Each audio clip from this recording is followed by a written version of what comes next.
Here's Mike Squires, our Golden Glove first baseman. Mike, how'd you become such a great fielder?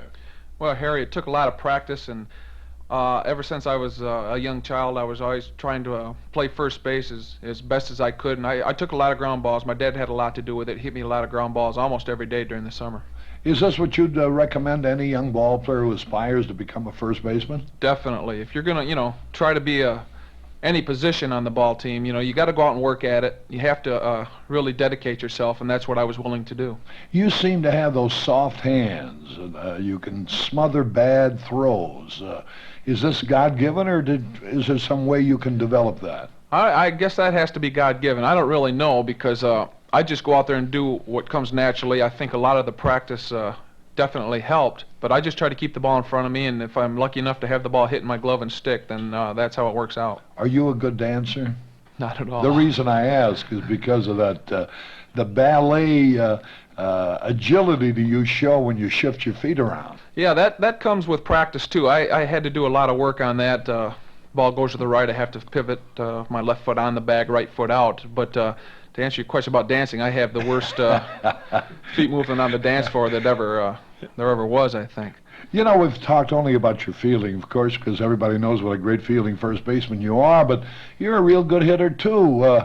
If I were a little youngster and I ran into Mike Squires and I said, Mike, how can I help my hitting? What would you tell me? Well, as far as my standpoint in hitting goes, I believe in making contact.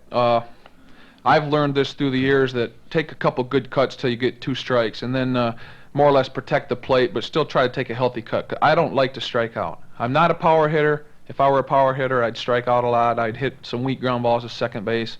That's just not me. I'm a line drive type hitter. I like to hit the ball to all parts of the field, and it just takes a lot of work, a lot of time to go out and take a lot of batting practice, get somebody to throw you the batting practice, and just a lot of hand-eye coordination.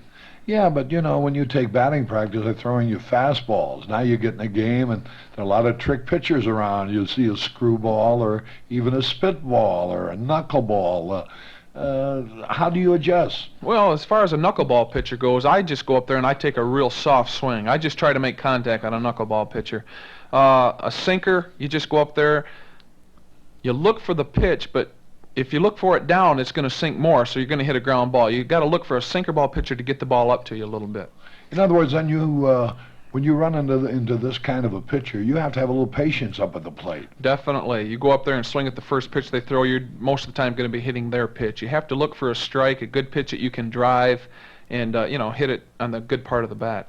I would imagine now you're the type of guy who would rarely go into a long slump because you're a contact hitter, as you have explained. If you had to give advice to somebody else about how to break a slump, what would it be? Well, I would say number one is just try not to get down on yourself. You go a couple games without getting a base hit, but you're hitting the ball good, and then the third night out there after you're 0 for 8, you're going, well, I got to get a couple hits tonight. I got to hit the ball hard. Then you tend to tense up. You try to hit the ball too hard. You get jammed. It's something that you have to learn, but you have to go out there and try to keep your head clear of everything and don't think too much. Keep up the good work, Mike. Thanks a lot.